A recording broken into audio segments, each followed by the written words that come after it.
We must do better. Mankind must become better.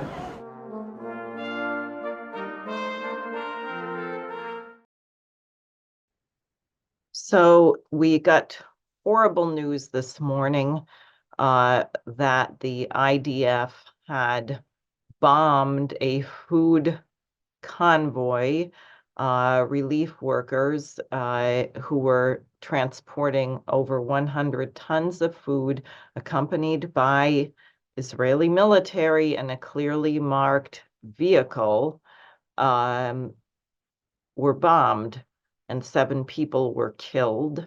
And the food agency, the World Kitchen, I think it's called, is reconsidering their aid, and Bibi Netanyahu is investigating. This was no accident. We know from Thomas Ferguson that the intent is to kill, if you want to kill a whole bunch of people, then you do it, you kill women, children, use food as a weapon, and go for starvation, because famine allows you to kill people very rapidly. So we woke to this horrible news. And then, of course, you had the siege of Al-Shifa Hospital going on for many days, killing 300 doctors, nurses, healthcare workers. And now Biden has given Israel a green light to proceed in Rafah. Just do it the American way, not the Israeli way. Try not to kill quite so many civilians. It's completely despicable, disgusting, and fraudulent. So what I wanted to do is to share with you what mankind could be doing, and also demonstrate that some people have said with the destruction, the 2,000-pound bombs that have been dropped in Gaza, it will take a century to be rebuild. It doesn't have to. We could rebuild much more quickly if we Americans could make the United States conform to international law, reason, and goodwill. I want to show you what's happening in Tanzania with the Nyerere Dam, which is 95% completed and about to come online. So we're going to watch a little bit of the video of this extremely exciting project. Here we go. In this video, we'll be giving an update on Julius Nyerere hydropower project in Tanzania. The Julius Nyerere hydropower project in Tanzania has reached a remarkable milestone, with construction as at October 2023 being at 93%. According to parties involved in the project, they say they are happy with the progress, noting that perennial power issues in Tanzania may come to an end with the completion of these dam and hydropower plant. So I hope you caught that. They're saying the perennial power issues in Tanzania may come to an end. That is, they'll have enough energy for it to sustain electricity 24/7, something I think we're going to be losing shortly in the United States. President Suluhu Samia of Tanzania presided over the opening ceremony, marking the commencement of the water filling milestone, which is a critical step towards the envisioned generation of 2,115 megawatts of electricity. The dam has now been filled to a level of 164.8 cubic meters, or 164.8 meters, which is equivalent to 14.5 billion cubic meters of water. The volume of water has the potential to generate approximately 47.8% of the entire project power capacity. The Julius Nyerere hydropower station will be the largest in East African community, and the project, which is costing $2.9 billion. Did you hear that? $2.9 billion. That's about 1.5% of what we sent to Ukraine, and they're going to have enough electricity for the entire nation as a result of this.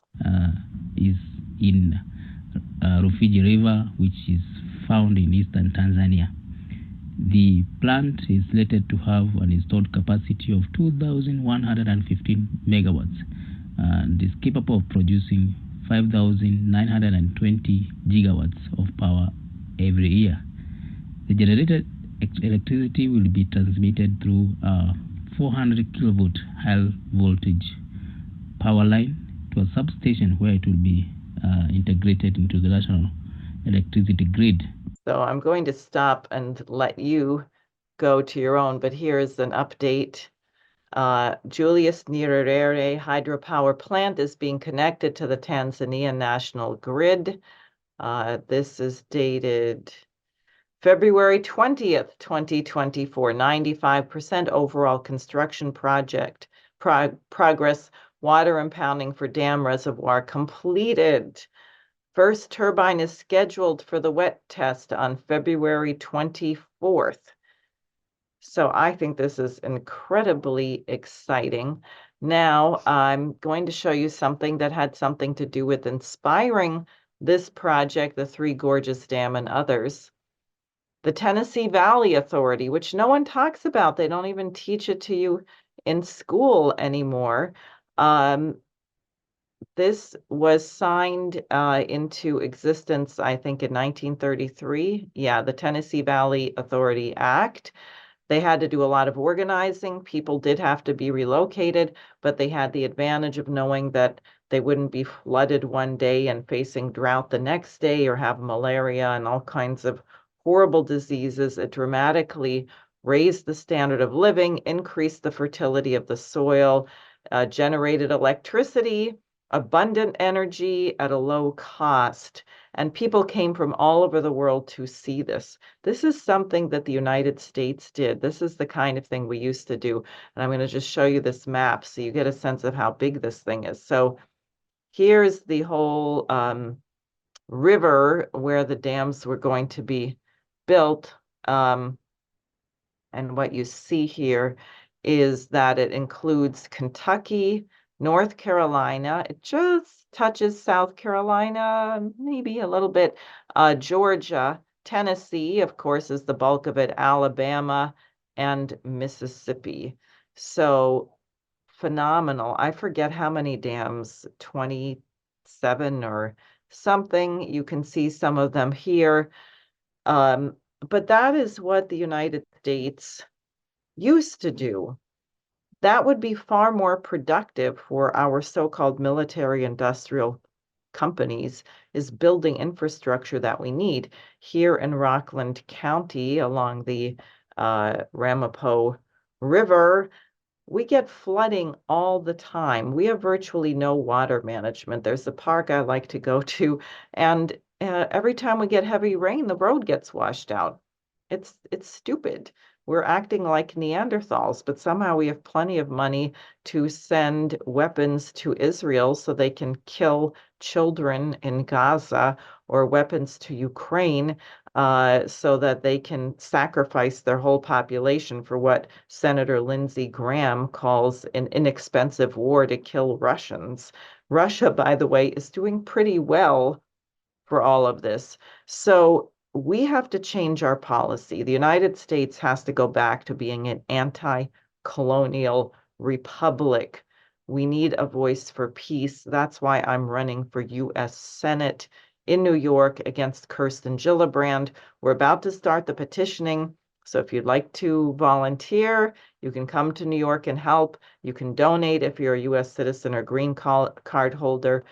We need all hands on deck in the coming weeks. And we need that anyway because the world is in quite a perilous situation. So I hope you enjoyed that. I hope you go look at what's happening in Tanzania with this very exciting dam and consider what we ought to be building in the United States.